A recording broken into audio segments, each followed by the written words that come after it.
E aí, galera, voltamos, professor Jorge, para fazer essa revisão. E aqui é tudo rápido, certo? Tranquilão, tranquilão. Vamos fazer nosso resumão aí, um assunto interessante, né? Muito bem. Um assunto que interessa a todos. É assunto que vem marcando o ponto ali no Enem. E eu achei bem interessante essa aula, porque nos preocupamos aí muito em trazer gráficos, tabelas, porque no Enem, nessa questão aí de população, pode vir cobrando essas interpretações. Então esses gráficos de barra, essas pirâmides que colocamos durante a aula hoje, justamente é para você poder compreender, interpretar, fazer a leitura daquela determinada pirâmide, daquele determinado gráfico, lá na sua prova do Enem vestibular, certo? Perfeito. E fizemos esse paralelo. Esse paralelo de quê? De informações geográficas, informações populacionais e o impacto disso dentro de uma ação governamental. Isso mesmo. O que tem que ser pensado, o que inclusive o aluno tem que pensar se vier algo nesse sentido, por exemplo, numa redação. Muito bem. Ele tem que pensar nos impactos causados pelo envelhecimento de uma população, por exemplo, que tem a questão, que tem a ver com a questão previdenciária, Isso mesmo. com os gastos previdenciários, com os cofres públicos que vão ter que injetar mais dinheiro para pagar aposentados. É isso? Então, o aluno tem que entender isso. Uma sociedade em que a taxa de fecundidade e natalidade diminuem é problema lá no futuro. É isso aí. É problema. Então, olha só, gráficos, tabelas, pesquisas de IBGE não é por acaso, né? Não. A gente viu a importância, porque a partir desses levantamentos, a partir de censo, de pesquisas, a gente consegue, o país consegue traçar, né, novos rumos, planejamento. Exatamente. Para lidar com essas transformações no campo aí populacional. Exatamente. E essas transformações, essas implementações desse planejamento, pode anotar aí, é a médio e longo prazo. Isso mesmo. É isso, não é nada para ontem, não é nada para hoje. Nadia. É para médio e longo prazo, porque os cofres públicos, os economistas, as equipes econômicas da política de um estado, ou de um país, ou de um município, tem que estar atento. Tem que estar atento a essa questão aí, beleza? Então, ter, de fato, esses números interfere diretamente numa economia. Isso mesmo. Na economia. Com certeza, professor. Ok? Vamos lá no quadro? Já começou a aula, né? Já começou. Já começou a aula. Já estamos revisando aí a aula 8.2 sobre crescimento da população brasileira. Apresentamos aqui novamente esse gráfico para vocês que fala sobre a evolução da população no Brasil de 2001 a 2017. Então, 2001, 172 milhões. Quando é agora em 2017, nós temos aqui 207. Vou pegar a canetinha aqui, rapidão, galera. 207, nós temos agora com base no período D. Ah, tá em branco. Branco não vai marcar, não. A gente tem aqui em 2007... 207 milhões, né, professor Jorge? Uhum. E com dados de 2020, população do Brasil, 211,8 milhões de pessoas. E sabemos e falamos que vai sair os dados do IBGE oficiais até o final do ano. É isso mesmo. Vamos lá. E a gente consegue observar o processo acelerado de crescimento no Brasil. Vamos colocar o apogeu, o ápice, quando a gente falou na aula, em 1960, que atingiu taxas aí quase de 3% de crescimento natural. Muito bem. E o crescimento natural, a gente falou para vocês, né? Esse crescimento relacionando aí a natalidade e mortalidade de um país. Então, aí a gente tem uma ideia de como cresceu esse determinado território a partir dessas informações, né, de subtração de natalidade e mortalidade, mais a população do período. Beleza. Vale destacar, Rogério, que é como se a década de 60 fosse um divisor de águas, né? De águas. Muito bem. Enquanto que para cá estava crescendo a população, chega no apogeu, década de 60, e a partir daí começa esse decréscimo. E, professor Jorge, e se a gente fosse, de repente, fazer... Interessante, porque a gente vê um crescimento e depois decresce. Mas por que em 1940 não crescia tanto se comparado com 1960? Será que as condições de vida de 40, de 60 são as mesmas? Não. Não, né? Houve a melhoria no campo, né, da medicina que falamos durante a aula, houve a melhoria na questão da água, do saneamento, que refletiu aí no que? Na redução da mortalidade, e a natalidade continuou alta, e isso refletiu no crescimento populacional. Exatamente, Não é isso? Perfeito. Então, nós temos melhora de 40 para 60, por isso que a gente observa aí esse período a partir de 50, 60, como um período de grande crescimento da população brasileira. E podemos também relembrar que esse decréscimo no Brasil vai estar relacionado a essa industrialização tardia Isso mesmo. no Brasil. É isso, esse modo de viver dessa sociedade agora brasileira urbano-industrial, porque aqui a gente era rural. Rural, falou tudo. E eu lembro que durante a aula você falou rural. Uhum. Então, a questão de ter muitos filhos Vou colocar até de verdinho. Coloque aí. Lembra que você falou, professor Jorge, que a questão de muito filho era a questão até mesmo de cultural lá do campo, né? Mão de obra, pela essa necessidade de ter muitos trabalhadores, então os filhos ali já iam ser mão de obra para trabalho no campo. Isso. E no caso, já nesse modo de viver dessa sociedade urbano-industrial, Gélio, a mão de obra não é o filho que vai nascer, é a própria mãe. Ela é a mão de obra, então um filho vai atrapalhar nesse sentido. Isso mesmo. E na história, se a gente pegar a questão, o próprio governo incentivou nesse período ter um número maior de filhos. Já na década de 60, o governo, 70, 80, 90, já mudou a postura, agora é controle de natalidade. Beleza.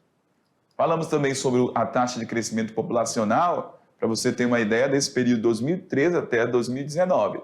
E se a gente observar, ela caiu, né, muito aqui, ó, em 2016, 2017, aumentou um pouquinho em 2017, 18, mais 18, 19, queda novamente na taxa de crescimento populacional. Não chega nem na casa de 1, 0,79%. Falamos sobre a fecundidade no Brasil. Olha, 1970, média de 5 filhos. 75, deu 4,5. 90, 2,8. E 2014, média do Brasil, 1,77. Né? A média de fecundidade. E é reflexo de toda essa mudança, como falamos, cada vez mais mulheres optam por não ter filhos. E isso acaba refletindo na nossa fecundidade.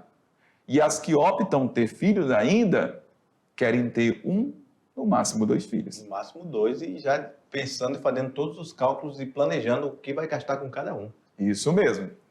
Falamos aí, né, professor Jorge, também... Não, volta lá ainda, por favor. Fechou.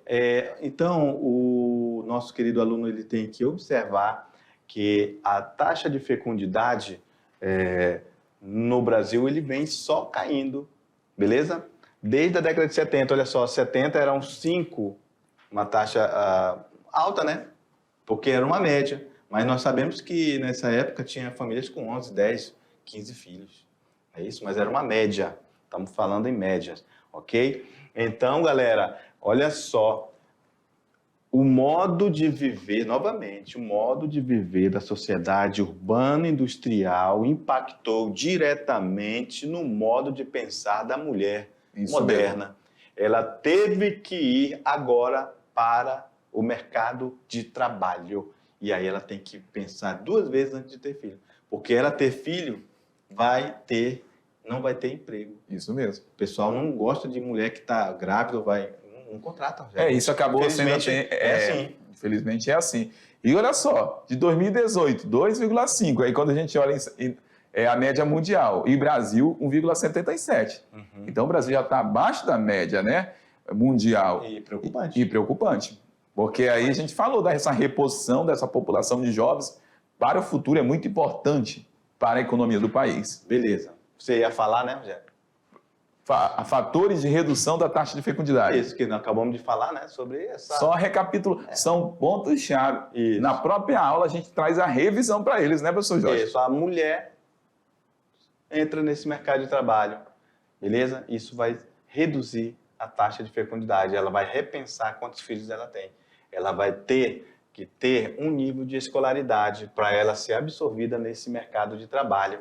E esse nível de escolaridade, mais uma vez, vai trazer um nível de consciência a mais para essa mulher, um nível de intelectualidade interessante, onde ela possa refletir sobre sua vida, se ela quer ter um monte de filho. Mas falamos também que ela se insere nesse mercado de trabalho, nesse mundo moderno que a gente vive, também querendo a sua autonomia, isso mesmo. Principalmente a financeira, para não depender do seu companheiro, de um marido, etc.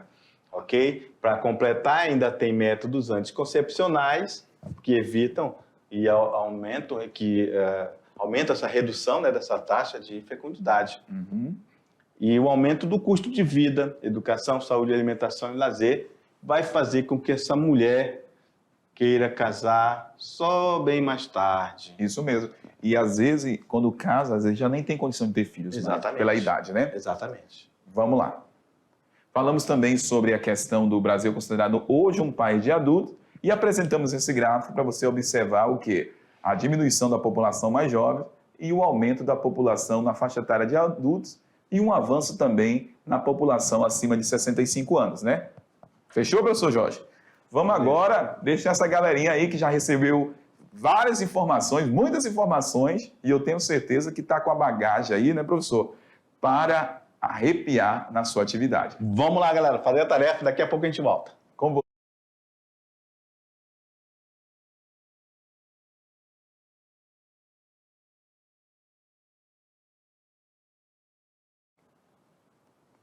Salve, salve, galera! E aí, fizeram as atividades, tudo tranquilo, tudo de boa na lagoa? De boa na lagoa. Então, Rogério, e aí, o que tu acha? Acertaram tudo? Ah, claro. Light. Tranquilo, temática Beleza? boa de se estudar. Bacana e importante. Importante. Não podemos deixar de dizer a todo momento que isso é importante para o Enem. Com certeza. É galera do terceiro ano, então a galera tem que estar pilhada, ligada na nossa aula. Fechou. Vamos lá no quadro, meu diretor. Atividade de sala, resolução. Vamos lá. Questão 1.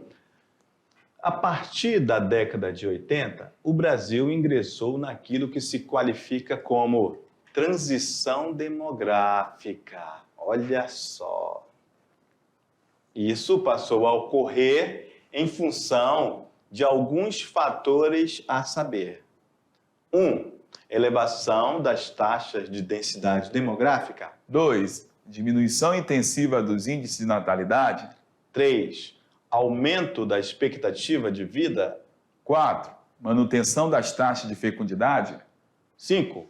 Inversão gradativa da pirâmide etária.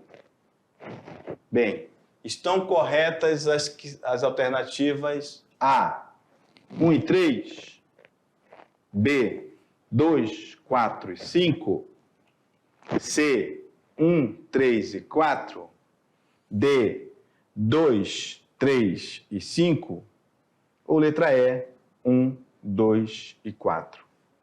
E aí, professor Jorge? E aí tá tranquilo. O que tu acha? Tá tranquilo? Tranquilo. E aí, o que você tem de observação a fazer? Vamos voltar aqui para analisar um. O que está falando? Elevação das taxas de densidade demográfica. Tem alguma coisa a ver com transição demográfica, a densidade demográfica, que é total de habitantes por quilômetro quadrado? Nada a ver, né, professor Jorge? Então vamos cortar. Já elimina. E aí a gente volta lá no quadro para o nosso aluno pensar igual a gente na hora do concurso. Isso mesmo. A gente já vai ir lá na questão e já vai cancelar todas que tiver dizendo que a 1 está certa. Muito bem, então vamos lá. A A está falando 1. Então, já era. Já era. A C Também. já era. E aí, já era. Aí, galera, como fica fácil, tá vendo? Se fosse um concurso, você já só ia em 2. Muito bem. Já acaba o problema pela metade. Acaba mesmo. É isso? Então, olha só. Vamos analisar A 2. 2. A 5, o que está falando aí? A inversão gradativa da pirâmide etária. O que você acha? Inversão gradativa da pirâmide etária. Isso é verdade. Sim, houve a mudança, né? Porque o que vem acontecendo? A gente falou, né? Os idosos. Os idosos, muito bem. Está aumentando e a taxa de natalidade lá dos jovens está diminuindo. Isso é uma inversão. Isso mesmo. 4. Isso aqui está certo. Manutenção das médias de filho com o passar do tempo? Aumentou ou diminuiu? Continua aumentando a média de filho? A gente sabe que não, né, professor Jorge? É isso mesmo. Então, com o passar do tempo, ó, foi caindo a média de fecundidade e vem caindo a cada dia. Então a 4 está errada? Está errada. Vamos lá de Fechou. novo? Onde tiver 4, a gente vai eliminar. Pronto. Pronto, chegamos aí, ó. Não tem mais nem o que analisar, né? Já chegamos à alternativa correta, Vamos que lá. é Isso, mas vamos ver a 3, o que dizia lá? a 3. Diminuição intensiva dos índices de natalidade, correto. Correto. Está diminuindo. Então, A natalidade que a gente, inclusive, durante a aula falou que isso é preocupante. preocupante. Isso mesmo. Então, só nos restou a alternativa D. Mas é muito importante esses macetes aí que o professor Jorge grifou no quadro. Questão 2. A generalização da transição demográfica para o número crescente de país, independentemente do seu desenvolvimento econômico, vem reforçando a ideia da velocidade maior desta transição quanto mais tarde ela se inicia. Não está suficientemente claro, no entanto, se a velocidade é maior ou se os patamares mais elevados das transições mais recentes resultam em reduções mais drásticas das taxas em curtos espaços de tempo. Certo? A gente tem um texto aí que fala sobre a transição demográfica. Se quanto mais tardia for a transição demográfica, conforme o comentário da autora do texto acima, mais acelerada ela ocorrerá. Então podemos dizer que no Brasil, esse processo é acelerado, pois a transição demográfica brasileira iniciou-se nos últimos 10 anos. B, lento, pois a evolução do crescimento da população brasileira vem desde tempos coloniais. C, acelerado, pois o Brasil ainda se encontra em fase preliminar desse processo, indicando seu início recente. Lento, pois a população brasileira já é considerada idosa, o que indica a desaceleração das mudanças etárias. Ou letra E, acelerado, pois o ritmo de crescimento populacional do país é cada vez mais intenso com o passar dos anos. Então, essa alternativa aqui, ó, tem uma aqui que falou, deixa eu voltar aqui que eu não falo bem, que é lento, pois a evolução do crescimento da população brasileira vem desde tempos coloniais. Não. A gente está falando aí, ó, dessa fase de transição, pois a evolução do crescimento, lá a gente não tinha tanto crescimento lá no período colonial, não. A gente analisou aquelas fases de transição. Então, essa daí não pode ser. E quando fala aqui, ó, acelerado, pois o ritmo de crescimento populacional do país é cada vez mais intenso com o passar dos anos. Não, esse processo hoje é mais acelerado da transição de mudança de faixa etária nos países desenvolvidos. E outra coisa aqui, ó, a D também fala, pois a população brasileira já é considerada idosa. Não é. Isso aqui, ó, já era. Morreu aqui. Ó. Morreu. Então, a alternativa correta vai ser a C. Acelerado, o Brasil se encontra em uma fase preliminar desse processo, indicando seu início recente. Isso mesmo. Até porque nós falamos que a nossa industrialização é tardia. Muito bem. Esse processo é mais intenso já nos países desenvolvidos, que começaram a sua industrialização há muito tempo. Beleza. Certo? Próxima. Questão 3. No gráfico abaixo, representa-se o processo de transição demográfica vivenciado de forma diferente nos países desenvolvidos e nos países subdesenvolvidos. O azul é taxa de natalidade e o vermelho, taxa de mortalidade. Muito bem. Vamos lá. A. Identifique, a partir do gráfico, uma fase em que há reduzido o índice de crescimento vegetativo e outra em que ocorre elevação desse índice. B. Em seguida, apresente 2 fatores que justificam, em países subdesenvolvidos, a queda da mortalidade na fase 2. Bem, explicamos, né? Isso. Durante a aula, tabela das fases de transição demográfica. Não tem o certo nem o errado, mas tem que ter um norte. Isso mesmo. Tem que entender os principais conceitos que nós passamos aqui, levando-se em consideração o tempo. Não é isso? Correto, professor. Beleza, então vamos lá. Se você escreveu algo nesse sentido, vai estar de boa. O crescimento vegetativo corresponde à diferença entre as taxas de natalidade e a taxa de mortalidade. Está falando aí o conceito, né, Rogério? Sim, sim. E, obviamente, será menor quando a diferença... Vou botar vermelho. A diferença desse primeiro dado para o segundo for pequena. Isso ocorre nas fases 1 e 4 indicadas pelo gráfico, quando os dados encontram-se no mesmo patamar. O crescimento vegetativo é mais elevado na fase 2, quando a curva da taxa de natalidade no gráfico apresenta-se muito acima da curva de mortalidade. Isso aqui tudo é análise do gráfico. Muito bem. A B. Em seguida, apresente 2 fatores que justificam em países subdesenvolvidos a queda de mortalidade na fase 2. A queda da mortalidade nos países subdesenvolvidos, mesmo que de forma tardia, como o Brasil, ocorre pela evolução das condições de higiene, saúde, alimentação, incluindo os avanços em saneamento básico e políticas sociais, inclusive medicinais, medicina. Isso aí. É isso? Galera, era o que tínhamos para hoje. Valeu e até a próxima. Tchau.